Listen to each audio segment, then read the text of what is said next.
This is the instructional video of Out of This World by Paul Curry. It starts off with a deck of cards. You do need a full deck of cards to perform this, so it's 52 cards, and there's a setup. Here's the setup. You're going to separate the reds from the blacks prior to the trick.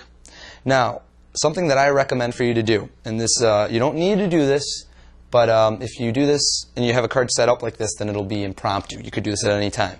I'll give you an alternate method if you don't want to do this, but I would pencil dot one card.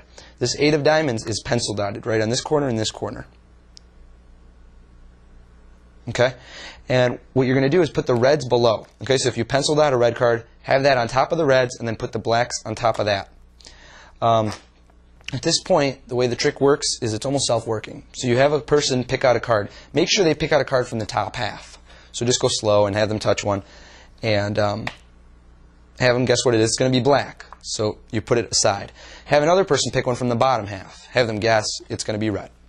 Put them aside, and any way you can do this, you could use a magician's choice. You could ask them, which do you like better? If they chose, for instance, the ace of spades, you go, great. If they said the jack of hearts, you go, okay, I'm going to take that one. Either or. You could just put the black one next to that spectator. That's the simplest way of all. Just put it right in front of the spectator. That's their pile. Just tell them. Now, you're going to keep dealing whatever they say right now. These are all black cards. Wherever they say, you're going to keep dealing. And notice you don't have to count. The pencil dotted card is going to allow you to see once you've reached the red cards. That's when you're going to stop. I've reached the first red card. So all of these cards are black. All of these cards are black as well. And this is going to be their pile. At this point, you have them pick out any one of the cards in your hand. It's going to be red, of course. They look at it. You drop it down on the black pile. You pick out any one of the cards in the black pile. You turn it over, and your excuse for turning it over is to see if they got any right. And you go, oh, you got at least one right, for sure. Put that in front of the reds. If you'd like, hand them the deck and have them deal out the rest of the cards. Now, at this point in time, once it's all done, no matter how they dealt them, this pile is going to be completely right. These are going to be all reds, and these are going to be all blacks. However, over on this pile, it's going to be the exact opposite. So how do we fix that? Here's what you do. You have them square up their pile. You square up your pile.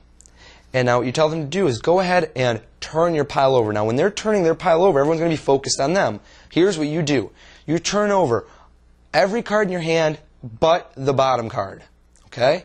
So every card in your hand, you pick them all up and you turn everything over, just like that. There's no need to make a move out of this. This is it's just a pretty open move. You just turn them right over. No one's going to notice if they're doing it at the same moment. They turn their pile over. You spread your cards out. You spread their cards out. Now notice there's a discrepancy here. Here, they have a red card and you have a red card.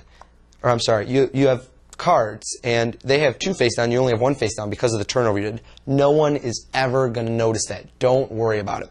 It's never going to happen. Turn this over. Emphasize how they got all the blacks, all the reds, everything right. And believe me, you're going to see the look on their faces. This is just an amazing trick. The alternate version, if you don't want to pencil dot the card, here it is you're going to have to count. Now, this is the reason I say not to do this, because you're going to have to focus a lot on when you're doing the trick. When you have a black and a red already set up, you're going to have to start counting. And what you're going to count here is you're going to have to count up, starting with 1. You've already counted 1. You're going to have to, as you deal, count 2, 3, 4, 5, 6. Keep on going until you reach 26. And that's when you know you've gotten to the red. I would highly recommend just pencil dotting so that you don't have to count while doing this. Because if you do that, you'll just see your pencil dotted card, as opposed to, you have to pay really close attention. If you lose your count, you're in bad trouble here because you don't know when to stop. You might accidentally go into the reds. So I highly recommend using the pencil dotted cards. That's Out of This World. Here's a bonus feature of Out of This World. This is the false shuffle I used at the beginning of the demonstration of Out of This World. This is an overhand shuffle, and it's not really a false shuffle, but it works for this trick. So you've got the deck set up with the red cards and the pencil dotted card as the top one, the 8 of diamonds, and then black cards. So from the top down it goes black cards, pencil dotted 8 of diamonds, and all red cards. The overhand shuffle goes as such. You're going to hold your right hand palm up, the middle finger, the thumb, and the forefinger are going to hold the cards, and you're going to allow the cards from the top to drop off into your left hand. Now you can allow chunks of a few cards at a time to drop off at the beginning, up until you get to about 20 cards. Once you think you have about 20 cards in your left hand, you want to start running single cards. You use your left thumb to just peel off card at a time. You can go quick. Do that until you think you have about 20 cards in your right hand, and then just throw off chunks. Make it look very haphazard. Now, if you do this twice, all you're doing is reversing the order of the deck and re-reversing it. So that now I've got the blacks on the bottom, followed by the reds, and notice that the red 8 of diamonds, my pencil dotted card, is the lowest red card. It's next to the first black card.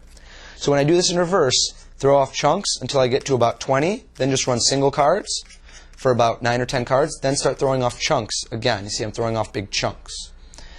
And what I've just done is reversed it yet again. So now I have black cards on top,